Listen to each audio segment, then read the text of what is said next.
Well, Assalamualaikum warahmatullahi wabarakatuh. Waalaikumsalam warahmatullahi wabarakatuh. Assalamualaikum warahmatullahi wabarakatuh. We are from Group 6, consists of me, Datu Hasanah, Aulia Mafiro, Dinda Pratiwi, and Safety Kusumaningrum. We want to present about causes of error, carelessness, first language, and also translation. We divide our talk into two sections. First is explanation materials, and the second section is question and answer sections. Well, let's start with the first section, explanation material. The first point will be delivered by Safety Kusumaningrum.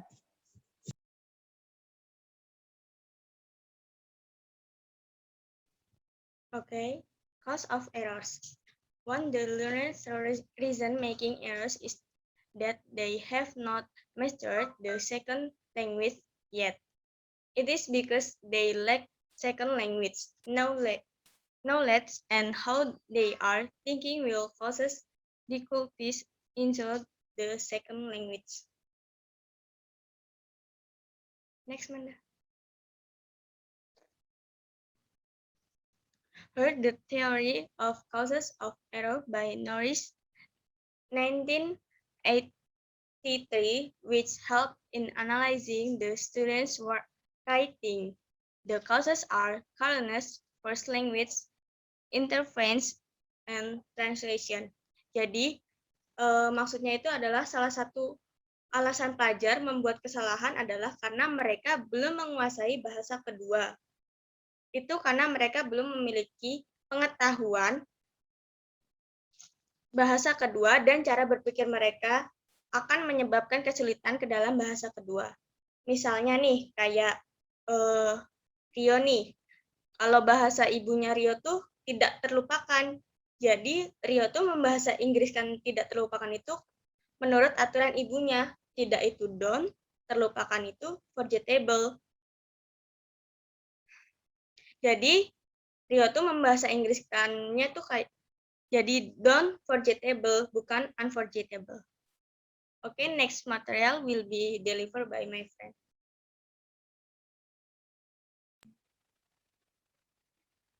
Well, the second materials is causes of error, carelessness. Next slide, Manda.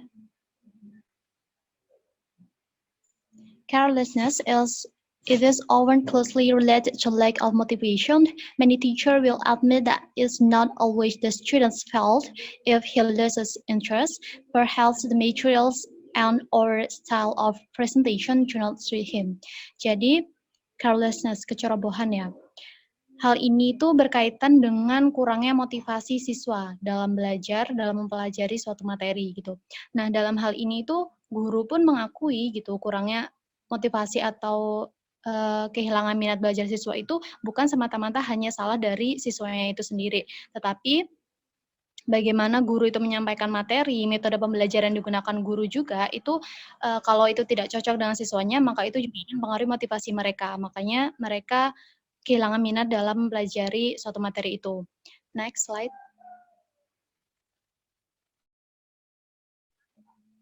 For example, I just want to invite you to thank for the success in the contest dancing yesterday. Yes, I am. Thanks for inviting me. Of course, the event held on tomorrow at 9 p.m. at home I. Nah, di kalimat yang bold ini bisa kita lihat, the event held on tomorrow at 9 p.m. at home I. Ini dalam bahasa Inggris tentu saja salah ya. Ini berkaitan dengan tenses. Bentuk kata yang tidak sesuai yang ditulis siswa tersebut menunjukkan bahwa siswa kurang memahami materi itu. Namun bisa jadi hal itu disebabkan oleh cara pengajaran gurunya yang tidak sesuai untuk si siswa itu. Jadi siswa itu salah nih memahami materi. Jadi dia tuh nggak paham nih gimana sih tensesnya harusnya gitu. Dia hanya nulis setaunya dia dari bahasa Indonesia langsung aja nih diurutin per ininya. Per katanya aja di bahasa Inggrisin. Jadi pada contoh tersebut itu time signal yang jadi key-nya karena tomorrow, maka tenses yang tepat itu seharusnya future tense ya. Jadi seharusnya kalimatnya the event will be held at my house tomorrow at 9 p.m. Jadi itu Kecerobohan siswa itu dapat mempengaruhi motivasi siswa dalam mempelajari suatu materi. Jika mereka sudah tidak punya motivasi untuk mempelajari suatu materi tersebut, mereka akan bisa melakukan error. Begitu. Next slide.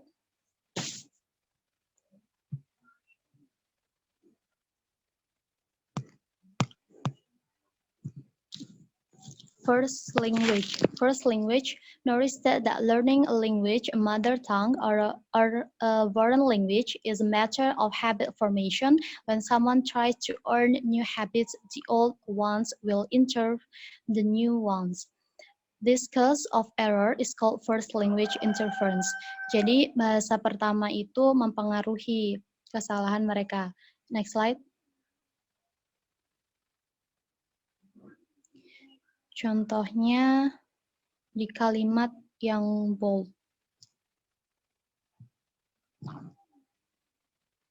The character has also appeared in television and film, involved the live action and animated formats. Wednesday's most notable features are her pale skin and long, dark twin prints. She seldom shows emotion and is generally bitter. Nah, jadi di sini kesalahan siswa tersebut itu kan di bagian she seldom show emotion and is generally bitter.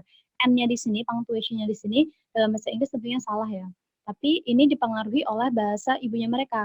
Kalau di bahasa Indonesia kan kita dalam menghubungkan suatu kalimat itu kebiasaan pakai dan aja gitu kan. Jadi ya dia menuliskannya dipengaruhi oleh bahasa ibunya dia, jadi dia menggunakan and. Seharusnya kan which is generally bitter. Well, next material will be delivered by Dinda Tri Pratiwi.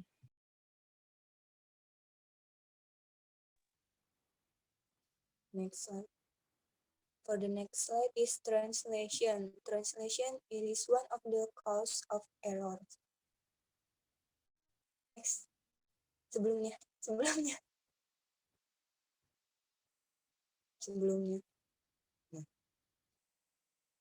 So translation is one of the cause of error.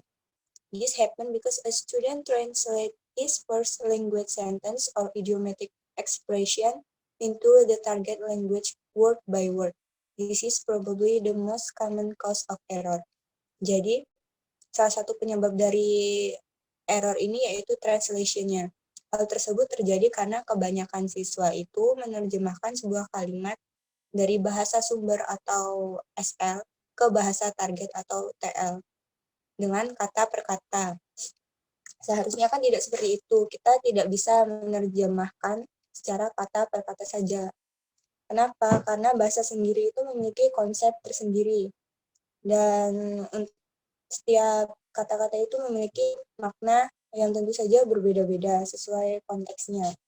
Untuk menyebutkan sesuatu digunakanlah sebuah kata. Kemudian untuk menyebutkan sebuah konsep yang lebih kompleks lagi, kata-kata tersebut digabungkan menjadi sebuah kalimat. Jadi ketika menerjemahkan, artinya kita harus mencerna konsep bahasa dari sumber tersebut untuk diubah menjadi sebuah bahasa target. Nah, lalu di sini dilakukan penyesuaian dengan memahami apa maksud yang ingin disampaikan oleh bahasa sumber tersebut ke bahasa targetnya.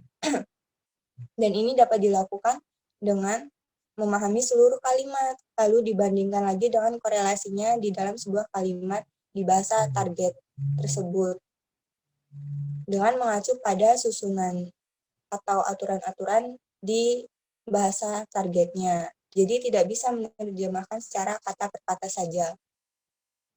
And for example, next slide. Di sini kata yang di bold adalah clothes Muslim white. Jadi dia masih menggunakan penerjemahannya secara kata per kata. Dia kan ingin mengartikan baju Muslim berwarna putih. Jadi dia menerjemahkannya clothes Muslim white. Seharusnya kan kita lihat dari susunan si bahasa targetnya tersebut. Seharusnya itu white Muslim clothes. Nah, kemudian ada contoh lainnya. Misalnya kita ingin menerjemahkan saya sangat rendah hati. Kita kan nggak bisa menerjemahin pakai kata per kata. Kalau kata per kata jadinya I'm very low liver. Nah, jadinya kita harus melihat susunan atau aturan-aturan bahasa targetnya itu. Jadi bisa kita rubah menjadi I'm very humble person. Bukan I'm very low liver. It is enough for me. Back to Dalilatul Hasanah. Well, that's all our explanation about our materials. We continue to our group or question and answer section.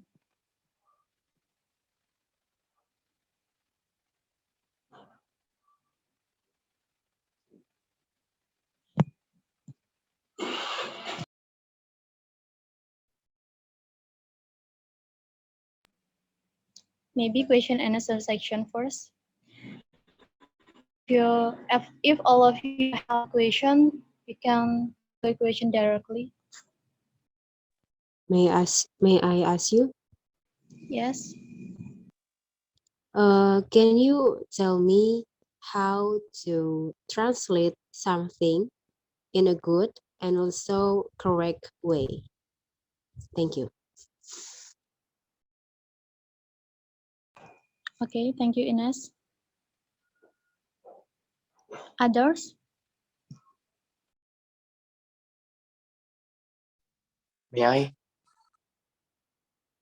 Yes, you can. Okay, well, previously you already mentioned that there are three causes that causing error, right? And my question is, di antara tiga penyebab error tersebut tuh, yang alasan yang mana sih yang paling sering jadi penyebab gitu? Siswa itu melakukan error. Thank you. Okay, thank you, Rio. Others question? May I? Yes, you can. My question is, previously you have told about three source of error, right?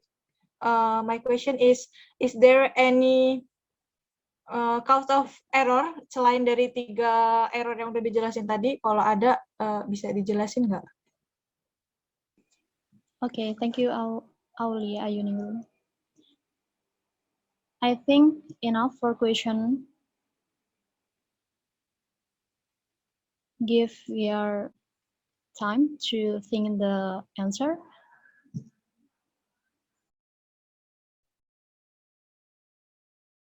Maybe for the next group, you can continue to present. Okay. Assalamualaikum warahmatullahi wabarakatuh. Waalaikumsalam. Assalamualaikum warahmatullahi wabarakatuh. We are from group 7. We will present about causes of error. Before we start the presentation, let us introduce ourselves. First, my name is Aulia Febriana Arhab as the moderator and second speaker.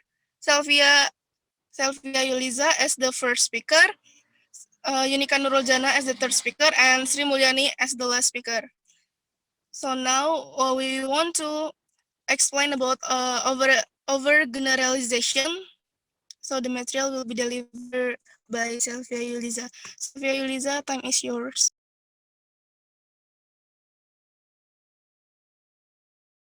Okay, I want to explain about overgeneralizations. So overgeneralization is generally involved the creations of one defined structure in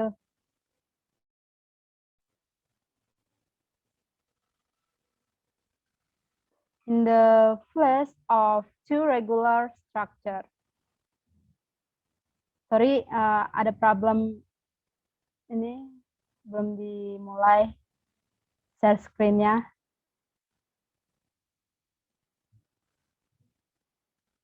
Bentar lagi di share screen.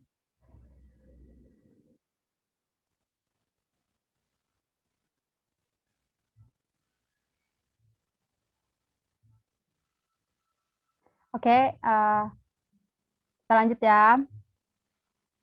Jadi materi yang pertama itu ada the first is overgeneralizations.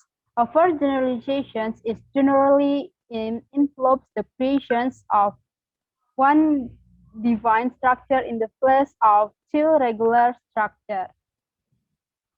Jadi overgeneralizations is error yang dilakukan di structure atau grammar, penulisan grammar atau tata bahasa.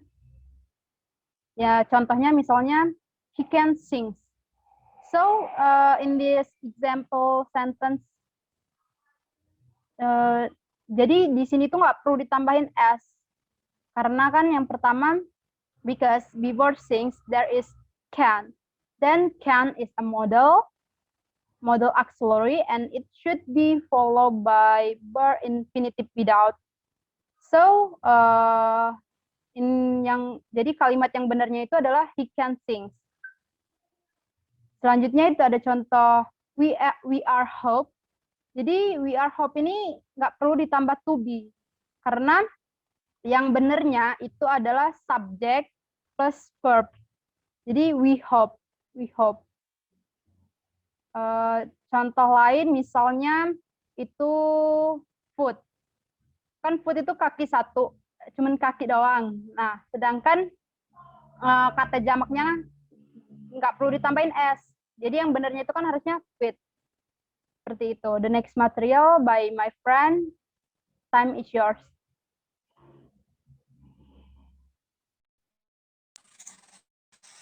So the next material is about incomplete application of rules. Incomplete application of rule is occurrence, mistake, and sentence that make something omitted in complete sentence. Jadi incomplete application of rules itu adalah kesalahan yang terjadi dalam suatu kalimat yang membuat sesuatu itu dihilangkan dan jadi kalimat itu nggak lengkap. An example of application of rules can be seen in the PowerPoint. So the teacher question is, where do you come from? And the students respond, I from Argentina. Explanation, the sentence is incomplete because the question and the answer do not match to be a perfect sentence. Jadi kalimat ini nggak lengkap karena pertanyaan dan jawaban nggak nyatu, nggak bisa jadi kalimat yang perfect. Itu karena the teacher bertanya, where do you come from? Seharusnya murid itu menjawab, I come from Argentina. Tapi di sini dia mengangkat come from-nya, jadi langsung ke I from Argentina. Jadi itu incomplete application of rules. The next material will be delivered by Yunika Nurul Jannah. Yunika Nurul Jannah, time is yours. Okay. The third material is false concept hypothesis. False concept hypothesis are something to the poor creation of teaching items to form words, for example. Dan itu terjadi karena siswanya tuh tidak memahami konsep, ketentuan, dan struktur yang ada pada bahasa target. Nah, kalau kita lihat example di sini, kalau kita lihat contoh di sini, kalimatnya adalah one day it was happen. Nah, kalimat itu salah karena dia tuh menempatkan was yang untuk bentuk lampau untuk semuanya gitu. Jadi dia kayak ya kalau misalnya lampau harus ada was, padahal kata tense yang benar adalah one day it happen, gitu doang. Terus kalau misalnya kita mau kasih contoh lagi, ada contohnya itu they are to go in the beach together, my mom. Nah, ini jelas salah kan? Pertama, memang they itu adalah pasangannya are, tapi nggak selamanya mereka tuh harus berdampingan gitu. Jadi sentence yang benar adalah they go tanpa are, to the beach with. Nah, together tadi diganti sama with. My mom, seperti itu. Saya rasa cukup untuk saya. The next material will be delivered by my friends. Okay, the last. Halo? Terdengar. Okay, the last is ignorance of rule restrictions. The definition of ignorance of rule restriction is close related to generalization of divine structure, is failure to observe the restriction of exciting structure, that is the application of rule, the context they do not apply. Jadi maksudnya itu di ignorance of rule restriction ini, siswa ini kurang mengetahui bahwa kalimat di contoh itu termasuk ke dalam jenis apa. Dan di contoh di sini, the man that I saw was Jonas. Di sini subjeknya ini adalah I, dan objeknya itu adalah the man atau the man, dan the relative pronounnya itu is that.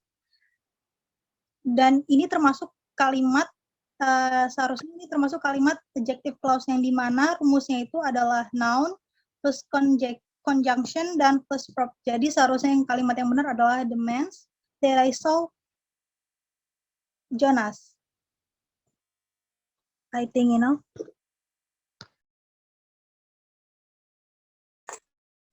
Okay, so is our presentation about cause of error.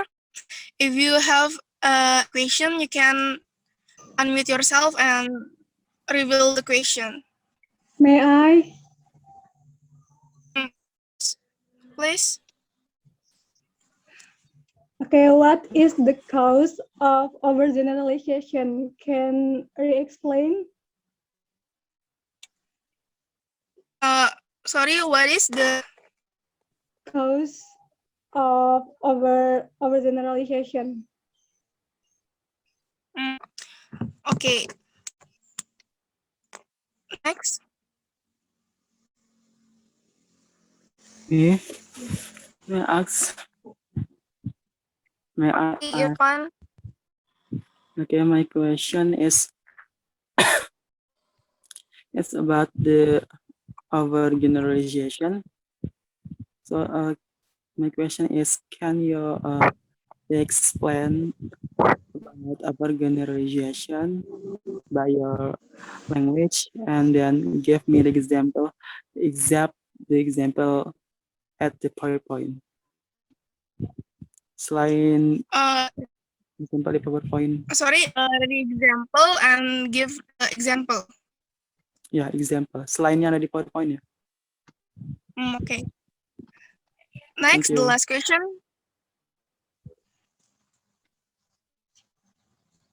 You're welcome.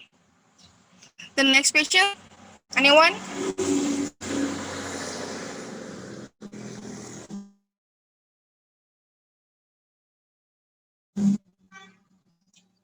Anyone?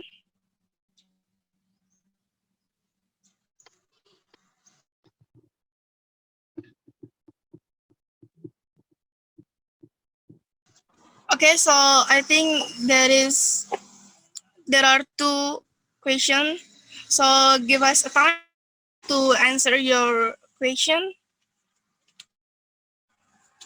Thank you. You can back with the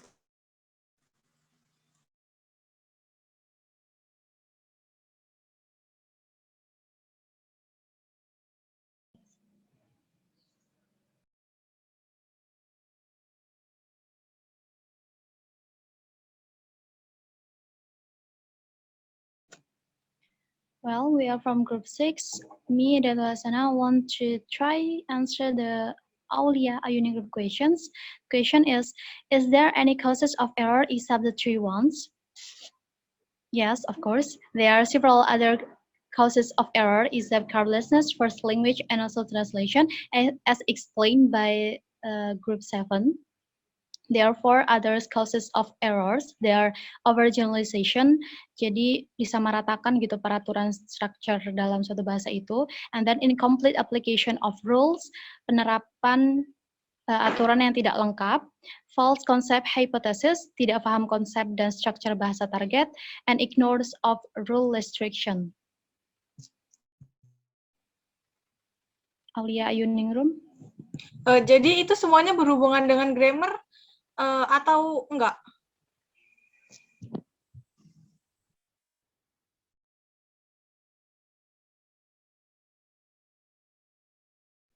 Jadi semua cause of error itu rata-rata karena grammarnya gitu ya, kayak di MMD diterangkan-menerangkan gitu? Iya, kebanyakan error ini lebih ke grammarnya. Gitu. Oke, makasih. Oke.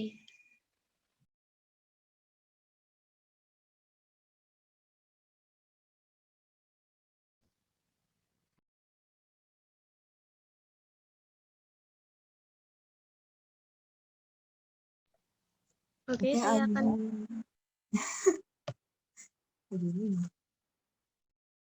Safety, silakan. Oke, saya akan menjawab pertanyaan dari Rio. Mana yang paling sering jadi penyebab siswa melakukan error? Kalau menurut saya itu di first language. Kenapa? Karena ketika siswa mendapatkan bahasa baru, siswa butuh waktu untuk menyesuaikannya. Kayak misal nih, dia terbiasa menggunakan British accent, lalu ia menggunakan Amerika accent. Ya, pasti ia butuh waktu untuk menyesuaikan Amerika accent tersebut, dan pasti dia bakal sering keceplosan British accent kayak gitu. Mungkin ada yang ingin menambahkan?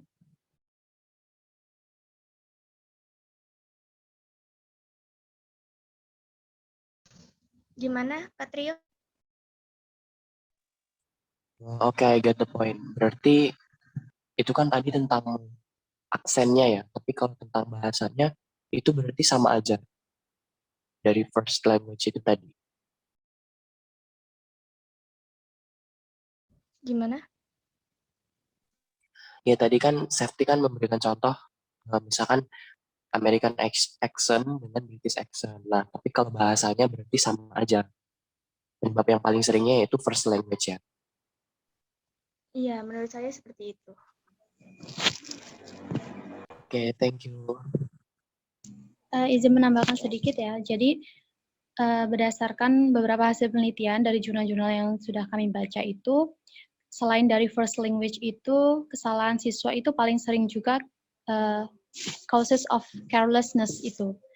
Karena banyak nih siswa-siswa tuh yang kurang motivasi dalam belajar. Terus ya karena itu tadi gurunya juga mungkin kadang tidak sesuai menjelaskan materinya. Jadi siswa kehilangan motivasinya dan mereka sering melakukan error.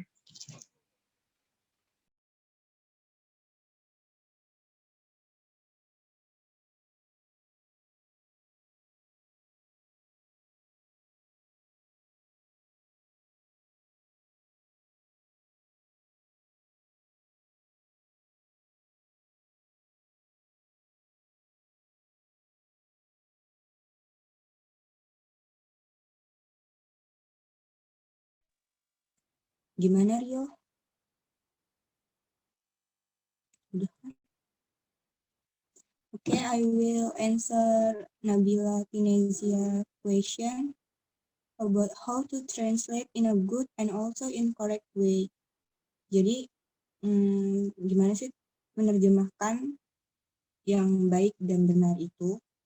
Yang pertama, terjemahan bahasa yang baik dan benar dimulai dari kemampuan seseorang untuk menerjemahkan dan untuk menemukan arti kata yang tepat itu juga.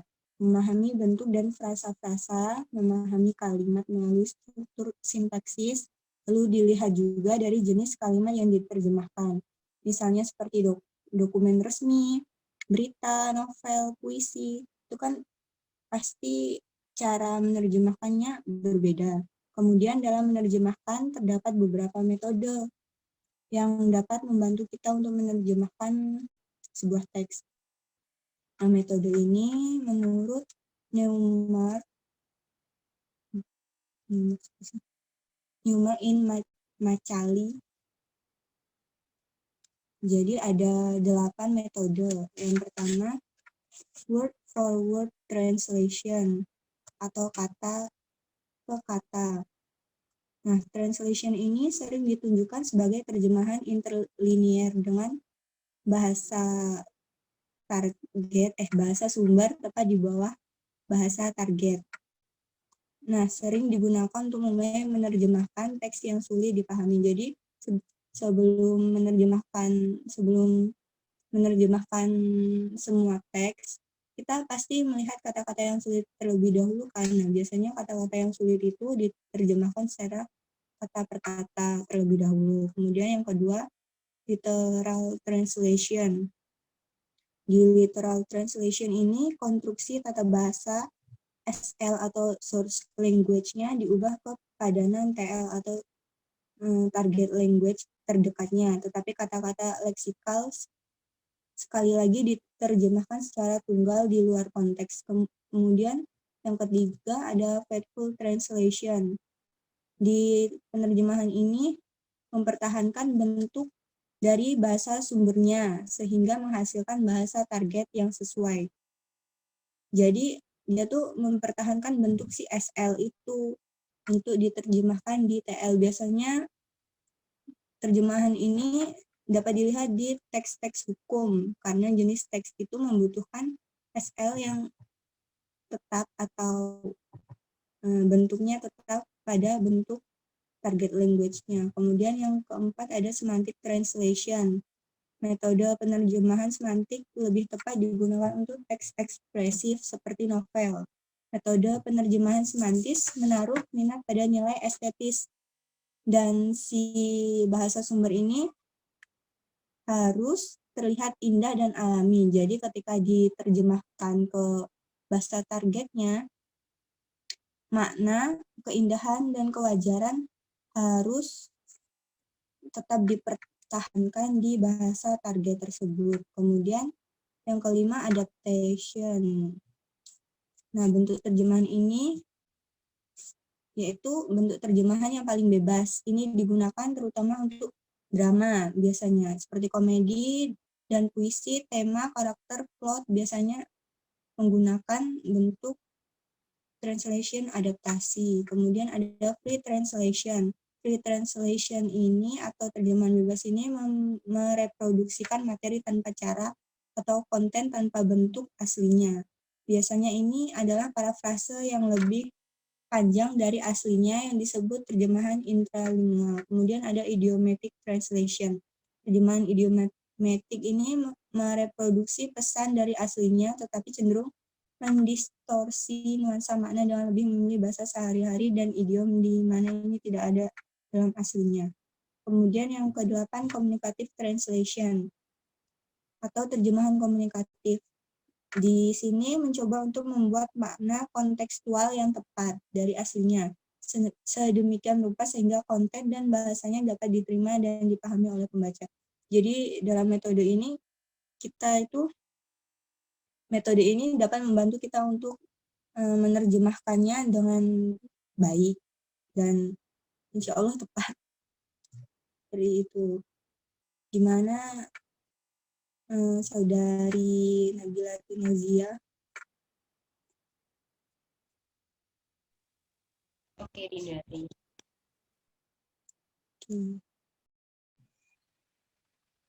Okay, that's all of question answer from group 6. Thank you so much. It is the end of presentation from group 6. Thank you. And because by say, wassalamualaikum warahmatullahi wabarakatuh. Waalaikumsalam warahmatullahi wabarakatuh.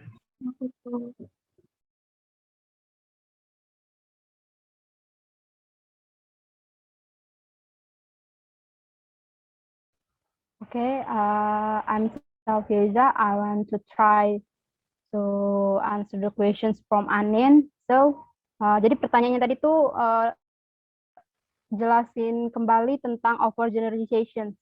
Ya, begitu bukan Anin? Iya, sama Halo? penyebabnya itu apa? Penyebab dari overgeneralization ini. Oh ya, penyebabnya. Jadi overgeneralizations itu adalah error atau kesalahan yang dilakukan tentang structure atau grammar. Misalnya kayak penulisan, kita mau menulis itu tentang simple past. Misal simple past, tapi kita tulisnya misalnya I go to Bali last month. Itu kan salah. Go itu kan dipakai buat verb one. Sedangkan untuk simple past itu penulisan yang benar itu adalah I went to Bali last month. Jadi di sini kan kata when dengan kata go itu kan berbeda. Kalau go itu digunakan untuk verb one, untuk simple present, sedangkan when itu untuk simple past. Jadi yang benar tadi kan pakai when.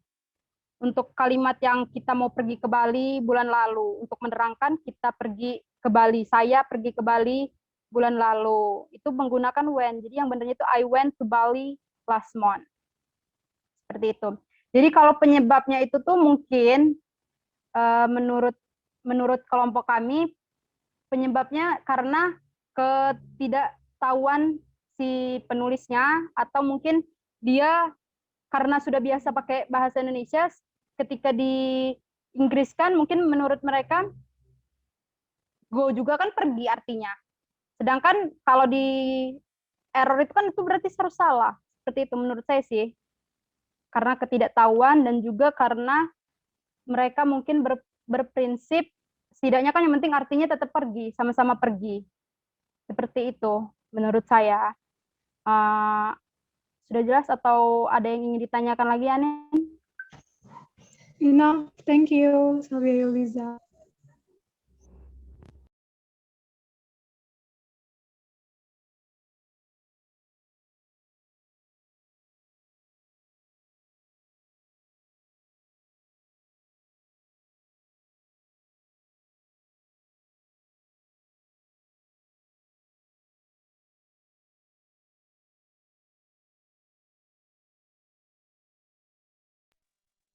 Tadi pertanyaan Irfan tentang apa? Kalau boleh diulang pertanyaannya, Pan.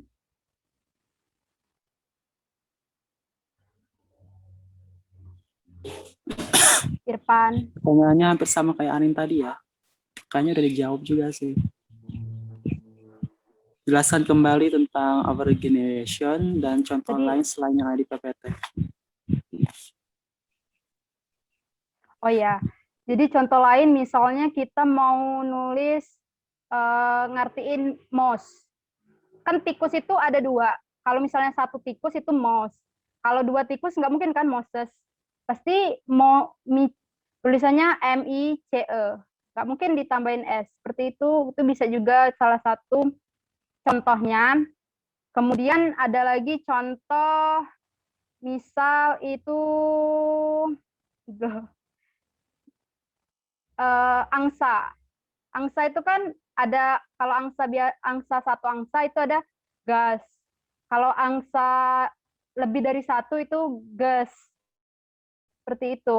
Menurut saya sih kelompok ini teman-teman saya lain jika ingin menambahkan atau ingin menyanggah pernyataan saya, silakan.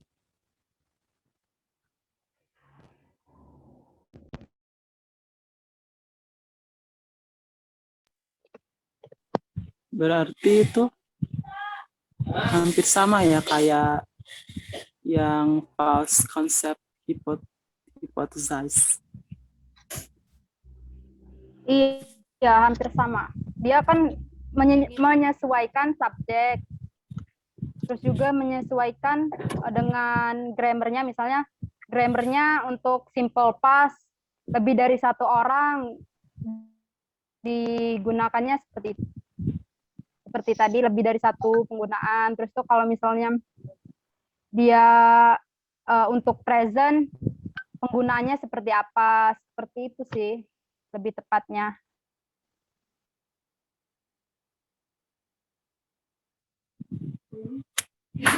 Oke, I got your point. Thank you.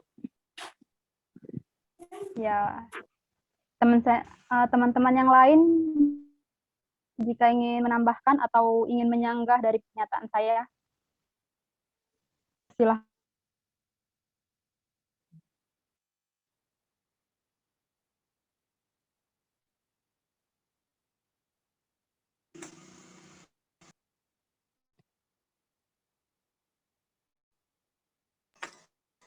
Oke, jika tidak ada yang ingin menyangga atau memberikan jawaban lagi, saya akhiri.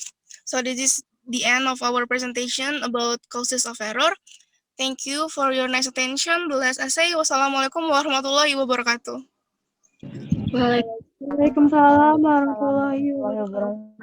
Waalaikumsalam warahmatullahi wabarakatuh.